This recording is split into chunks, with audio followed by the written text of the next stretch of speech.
নমস্কাৰ বন্ধুসকল আজি আমি আলোচনা কৰিম এইচএছ ফাইনেল 2026 ৰ বাবে অসমীয়াৰ কমন কোৱেশ্চনছ আমি তোমালোকৰ যি সাহিত্য সৌৰভ কিতাপটো আছে সেই কিতাপটোত কমন কোৱেশ্চনছ যিবোৰ তোমালোকৰ কাৰণে ইম্পৰ্টেন্ট আৰু এইচএছ 2026 ৰ বাবে কমন গোটেইবোৰ আমি চিন দি দেখুৱাই দিম আৰু তোমালোকক জনাই দিও যে এই ভিডিঅ'টোত আমি যিমানবোৰ কমন কোৱেশ্চন এনসাৰবোৰ আলোচনা কৰিম গোটেইবোৰ কিন্তু আগৰ বছৰৰ প্ৰশ্নকাকত আৰু যোৱা বছৰ হৈ যোৱা বিভিন্ন ডিস্ট্ৰিক্টৰ প্ৰি ফাইনেল এক্সামৰ কোৱেশ্চন পেপাৰৰ পৰা এনালাইজ কৰি বনোৱা হয় তো আশা কৰো তোমালোকে ভিডিঅ'টো সম্পূৰ্ণ চাবা তাৰ আগতে তোমালোকক জনাই দিও যে ইয়াৰ আগত আমি দুটা ভিডিঅ' বনাইছিলো অসমীয়াৰ প্ৰথম ভিডিঅ'টোত আমি যি তোমালোকৰ গুড এক আছে নিৰ্বাচিত গদ্য যি 8টা গদ্য আছে সেই 8টা গদ্যৰ কমন কোৱেশ্চনবোৰ আমি চিন দি দেখুৱাইছিলো তাৰ পিছত আমি দ্বিতীয় ভিডিঅ'টোত তোমালোকৰ যি গুড 2 আছে নিৰ্বাচিত কবিতাসমূহ যি 8টা কবিতা আছে সেই 8টা কবিতাৰ কোনকিটা কোৱেশ্চন ইম্পৰ্টেন্ট আমি চিন দি দিছিলো তাৰ লগতে কবি পৰিচয়ৰ পৰা যিমানবোৰ ইম্পৰ্টেন্ট প্ৰশ্ন আহে সেইবোৰ আমি চিন দি দেখুৱাইছিলো যদি তোমালোকে সেই দুটা ভিডিঅ' চোৱা নাই এই ভিডিঅ'ৰ ডেসক্ৰিপচনতে লিংক থাকিব তোমালোকে দুটা ভিডিঅ' চাই লবা আজি আমি তোমালোকৰ যি ইউনিট 3 আছে গুড 3 আছে সেই গুড 3 ৰ যি দুটা অধ্যায় আছে তোমালোকে চাব পাৰা মূল্যবোধ শিক্ষা আৰু কৈশোৰ কাল আৰু ইয়াৰ উপযোগী শিক্ষা এই দুটা চেপ্টাৰৰ যিমানবোৰ ইম্পৰ্টেন্ট কোৱেশ্চন আছে গোটেইবোৰ চিন দি দেখুৱাই দিম তাৰ আগতে কৈ দিও যে এই দুটা চেপ্টাৰৰ পৰা কিন্তু তোমালোকৰ ভিতৰৰ প্ৰশ্ন বহুতে বেছি আহে তো বহুতে বেছি আহে আৰু তোমালোকৰ যিমানবোৰ পাঠত আছে প্ৰশ্নোত্তৰ সেইবোৰ কিন্তু আহে কিন্তু ইমান নাহে কিন্তু ভিতৰৰ বেছি আহে তো ভিতৰৰ প্ৰশ্নোত্তৰৰ কাৰণে আমি এটা পিডিএফ তৈয়াৰ কৰিছো সেই পিডিএফটো তোমালোকে ডাউনলোড কৰিব পাৰিবা গোটেইবোৰ কমন কোৱেশ্চন লাষ্ট 10 বছৰৰ প্ৰিভিয়াস ইয়াৰ 10 বছৰৰ কোৱেশ্চন এনসাৰ এটা পিডিএফ আমাৰ হাতত আছে সেই পিডিএফটো তোমালোকে একেবাৰে বিনামূলীয়াকৈ তোমালোকে ডাউনলোড কৰিব পাৰিবা আমাৰ WhatsApp চেনেলৰ পৰা কিন্তু কেনেকৈ ডাউনলোড কৰিবা সেই পিডিএফটো তোমালোকে ডাউনলোড কৰিবৰ কাৰণে তোমালোকক এটা পাসওয়াৰ্ড হ'ব সেই পাসওয়াৰ্ডটো আমাৰ এই ভিডিঅ'টোতে তোমালোকে পাই যাবা তাৰ কাৰণে তোমালোকে ভিডিঅ'টো সম্পূৰ্ণ চাব লাগিব অলপো স্কিপ নকৰাকৈ যদি প্ৰথমবাৰ চেনেলটোলৈ ভিজিট কৰিছা তেতিয়াহ'লে চেনেলটো সাবস্ক্ৰাইব কৰি লোৱা আৰু লগতে বেল আইকনটো প্ৰেছ কৰি অল কৰি ৰাখিবা আমি ভিডিঅ'টোলৈ আগবাঢ়ো আমাৰ প্ৰথম চেপ্টাৰটো হৈছে মূল্যবোধ শিক্ষা তোমালোকে চাব পাৰা ডক্টৰ দুলুমণি গোস্বামীয়ে লিখা হয় মূল্যবোধ শিক্ষা আৰু তোমালোকে লেখক পৰিচয়টো কিন্তু অলপ চাই থৈ দিবা কাৰণ হয়তো লেখক পৰিচয়ৰ পৰা তোমালোকৰ 1 বা 2 নম্বৰীয়া কিমান দুটা এটা প্ৰশ্ন আহিব পাৰে তাৰ উপৰি যদি আমি কবলৈ যাওঁ পাঠৰ ভিতৰৰ যদি ইম্পৰ্টেন্ট ভেৰি ইম্পৰ্টেন্ট প্ৰশ্ন তোমালোকে পেজ নাম্বাৰ 145 ত তোমালোকে চাব পাৰা 145 ত চাব পাৰা ইয়াতে আছে ভাৰতীয় দৰ্শনত মূল্যবোধ ইয়াতে তোমালোকে চোৱা ভাৰতীয় দৰ্শনে মূল্যবোধ 4টা শ্ৰেণীত ভাগ কৰিছে সেইকেইটা হৈছে ধৰ্ম অৰ্থ কাম আৰু মোক্ষ এইটো তোমালোকে চিন দি ল'বা কাৰণ এইটো বহুত প্ৰত্যেকটো বছৰতে ৰিপিট হৈ থকা 1 নম্বৰ বা 2 নম্বৰ প্ৰশ্ন কাৰণে দেখা যায় তাৰ পিছত যদি আমি কবলৈ যাওঁ নেক্সট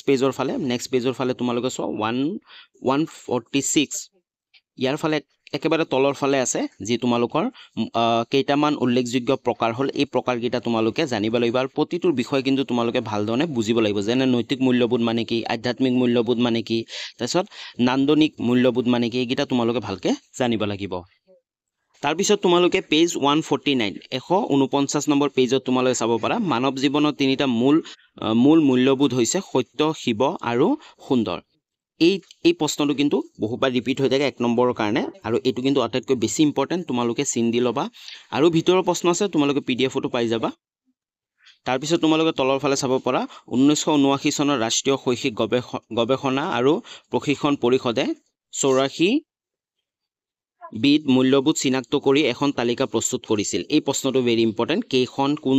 কোন চনত এই চনটো আহি থাকে আৰু 10টা মূল্যবোধ কি আছিল হেগিটা তোমালোকে চোৱা এই নামগিটা তোমালোকে গুটেখিনি মনত ৰাখিব লাগিব তাৰ পিছত যদি আমি কঠিন শব্দৰ কথা কবলৈ যাওঁ তোমালোকে গুটেগিটা কঠিন শব্দ কিন্তু চাই থৈ দিবা কাৰণ ইয়াৰ পৰা যোনটো মুখ্য আছে এই মুখ্য কঠিন শব্দটো কিন্তু বাৰে ৰিপিট হৈ থাকে আৰু বাকিবোৰো তোমালোকৰ কাৰণে ইম্পৰ্টেন্ট ওকে তাৰ পিছত যদি আমি এই চেপ্টাৰটোৰ আৰ্হি প্ৰশ্নৰ কথা কবলৈ যাওঁ যে 1 নম্বৰীয়া আৰ্হি প্ৰশ্ন আছে তাৰ কাৰণে তোমালোকে 1 নম্বৰটো গুটেগিটা চাবাই কিন্তু 1 নম্বৰ 3 নম্বৰ 4 নম্বৰ আৰু 5 নম্বৰ এই 4টা প্ৰশ্ন তোমালোকে একেবাৰে মিছ নকৰিবা কাৰণ এই 4টা প্ৰশ্ন কিন্তু বাৰে ৰিপিট হৈ থাকে আৰু 2026 ৰ বাবেও ইম্পৰ্টেন্ট ইয়াৰ উপৰি 1 নম্বৰীয়া প্ৰশ্ন বহুত আছে গুটেখিনি তোমালোকে পিডিএফত পাই যাবা আমি নেক্সট আগবাঢ়ো নেক্সট সমূহ প্ৰশ্ন যি 2 বা 3 নম্বৰ আছে তোমালোকে 1 নম্বৰ 2 নম্বৰ আৰু 4 আৰু 5 এই 4টা প্ৰশ্ন তোমালোকে চাবা কাৰণ এই 4টা প্ৰশ্ন কিন্তু তোমালোকৰ ডাইৰেক্টলি ৰিপিট হৈ থাকে আৰু আগৰ বছৰত বহুতবাৰ ৰিপিট হৈছিল ওকে তাৰ উপৰি কিন্তু এই চেপ্টাৰৰ পৰা তোমালোকে সমুটকা চাব লাগিব আমাৰ পিডিএফ খনত কিন্তু সমুটকাবোৰো দিয়া আছে গুটেখিনি তোমালোকে চিন্তা কৰিব নালাগে পিডিএফ খিনিত গুটেখিনি তোমালোকে পাই যাবা তাৰ পিছত যদি আমি কথা কবলৈ যাওঁ দীঘলীয়া প্ৰশ্নৰ কথা যিবোৰ 4 বা 5 নম্বৰ থাকিব দীঘলীয়া প্ৰশ্নৰ কাৰণে তোমালোকে 2 নম্বৰ 3 নম্বৰ আৰু 4 নম্বৰ এই তিনটা প্ৰশ্ন বেছিকৈ চাবা বাকিকেইটাও চাবা কিন্তু এই তিনটা কিন্তু মানে ৰিপিট হৈছে বহুবাৰ তো এই তিনটা কিন্তু তোমালোকৰ কাৰণে কমন হয় তাৰপিছত যদি আমি পিডিএফৰ কথা ক'বলৈ যাওঁ তোমালোকে চাব পাৰা যে পিডিএফটোত আমি এই যি চেপ্টাৰ 1 2 আছে মূল্যবোধ শিক্ষা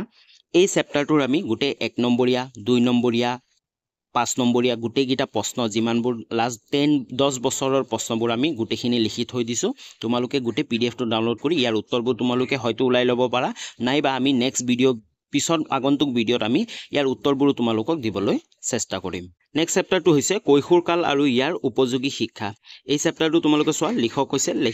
ডক্টৰ স্বৰ্ণলতা দাস তো তেওঁৰ বিষয়ে তোমালোকে অলপ লেখক পৰিচয়খিনি তোমালোকে চাই থৈ দিবা কাৰণ লেখকৰ পৰিচয়ৰ পৰা 1 বা 2 নম্বৰীয়া প্ৰশ্ন এটা হলো তোমালোকৰ আহিব পাৰে তাৰপিছত যদি আমি এই চেপ্টাৰটোৰ ভিতৰৰ প্ৰশ্নৰ কথা ক'বলৈ যাওঁ তো ভিতৰৰ বহুতে ইম্পৰ্টেণ্ট প্ৰশ্ন আছে কিন্তু গোটেইখিনি ইয়াতে চিন দি দিয়া দেখুৱা নাযায় কাৰণ এনেকুৱা কিছুমান প্ৰশ্ন আছে যিবোৰ তোমালোকে নিজে অলপ লিখিব লাগিব তো গোটেইখিনি তোমালোকে পিডিএফত পাই যাবা ইম্পৰ্টেণ্ট ক'বলৈ গ'লে 161 পেজ নম্বৰ তোমালোকে চাব পাৰা ইয়াতে যিটো দিয়া আছে 2005 নেশ্যনেল কাৰিকুলাৰ ফ্ৰেমৱৰ্ক 2005 এইটোৰ বিষয়ে তোমালোকে ভাল ধৰণে চাবা কাৰণ ইয়াৰ ওপৰত বহুত প্ৰশ্ন অহা দেখা যায় তাৰপিছত আমি তলৰ ফালে তোমালোকে চোৱা কৈশোৰ কালৰ বাবে প্ৰস্তুত কৰা মাধ্যমিক স্তৰৰ পাঠ্যক্ৰমত থকা চাৰিটা প্ৰাথমিক আৰু মৌলিক বিষয় কি এনেকৈ আহে প্ৰশ্নটো 2 নম্বৰ কাৰণে আহে তাত তেতিয়া তোমালোকে লিখিব ভাষা শিক্ষণ গণিত বিজ্ঞান আৰু সমাজ বিজ্ঞান এইকেইটা হৈছে কৈশোৰ কালৰ বাবে প্ৰস্তুত কৰা মাধ্যমিক স্তৰৰ পাঠ্যক্ৰম ওকে এই চেপ্টাৰটো যদি কঠিন শব্দ অৰ্থ তোমালোকে ক'বলৈ গ'লে ইয়াৰ পৰা এতিয়ালৈ অহা নাই কিন্তু হলেও তোমালোকে গোটেই বেছিকেইটা নাই তোমালোকৰ 5টা আছে এই 5টা তোমালোকে চাই থৈ দিবা হয়তো এই বছৰ এটা হলেও তোমালোকক দি দিব পাৰে তাৰপিছত যদি আমি এই চেপ্টাৰটোৰ আহি প্ৰশ্নৰ ফালে আগবাঢ়ো তেতিয়াহ'লে প্ৰথম তোমালোকে চাব পাৰা অতি চমু প্ৰশ্ন ইয়াৰ কাৰণে তোমালোকে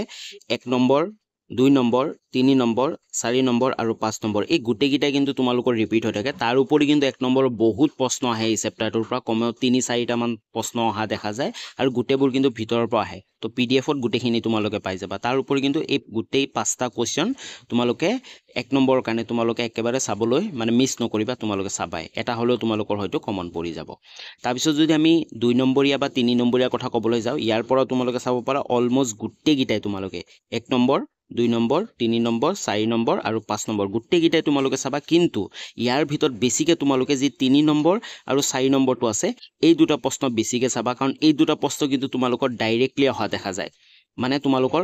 বাৰে বাৰে ৰিপিট হৈ থাকে এই দুটা প্ৰশ্ন বেছিকৈ বাকিকেইটাও ৰিপিট হয় কিন্তু এবাৰ দুবাৰ হৈছিল আৰু বেছিভাগ ভিতৰৰ পৰা আহে কিন্তু এই 3 নম্বৰ আৰু 4 নম্বৰটো কিন্তু বহুতে কমন নেক্সট তোমালোকে চোৱা দীঘলীয়া প্ৰশ্ন তাৰ আগতে মই তোমালোকক সেই পাছৱৰ্ডটো কৈ দি আছো আমাৰ যি পিডিএফটো তোমালোকে পিডিএফটো ক'ত পাবা আমাৰ যি ডেসক্ৰিপচনত WhatsApp চেনেল আছে সেই WhatsApp চেনেলৰ এটা লিংক আছে সেই WhatsApp চেনেলটো তোমালোকে জয়েন হ'বা আৰু সেই WhatsApp চেনেলটো তোমালোকে পিডিএফৰ লিংকটো পাই যাবা আৰু লিংকটো ক্লিক কৰাৰ পিছতে তোমালোকৰ পিডিএফটো ফুল খাব তাৰ আগত তোমালোকৰ পাছৱৰ্ড লাগিব সেই পাছৱৰ্ডটো হৈছে 8টা 7 8টা 7 তোমালোকে টাইপ কৰিবা তাৰ পিছত তোমালোকৰ পিডিএফটো খুলি যাব আৰু তোমালোকে ডাউনলোড কৰিব পাৰিবা ওকে তাৰ পিছত আমি চোৱা দীঘলীয়া প্ৰশ্ন ক'বলৈ গ'লে তোমালোকে বেছিকৈ তোমালোকে 2 নম্বৰ আৰু 3 নম্বৰটো তোমালোকে চাবা 3 নম্বৰটো তোমালোকে চাব পাৰা চমু টকা এই চেপ্টাৰটোৰ পৰা যি এই দুটা চমু টকা তোমালোকৰ আগৰ বছৰ আহি গৈছে কিন্তু এইটো অহা নাই অপৰাধ প্ৰবণ কিশোৰ এইটো অহা নাই এইটো তোমালোকে চাই থৈ দিবা কাৰণ হয়তো এই বছৰ এইটো আহি যাব পাৰে ওকে তাৰ উপৰি তোমালোকে এই চেপ্টাৰটোৰ যিমানবোৰ উপৰিঞ্চি তথ্য আছে এই তথ্যখিনি কিন্তু ভালকৈ চাবা কাৰণ ইয়াৰ পৰা তোমালোকৰ বহুতখিনি প্ৰশ্ন আহে আৰু এই চেপ্টাৰটোৰ আমি এটা পিডিএফ গোটেই পিডিএফটোতে এটা পিডিএফতে তোমালোকে পাই যাবা তোমালোকে চাব পাৰা গোটেইখিনি 1 নম্বৰীয়া 2 নম্বৰীয়া 3 নম্বৰীয়া আৰু কোন চনত আহিছিল গোটেইখিনি আমি ধুনীয়াকৈ বনাই থৈ দিছো তো আজিলৈ ভিডিঅ'টো ইমানখিনি আছিল তোমালোকে পিডিএফটো ডাউনলোড কৰি লোৱা সকলোৱে WhatsApp চেনেল জয়েন হয় আৰু আমাৰ গোটেইখিনি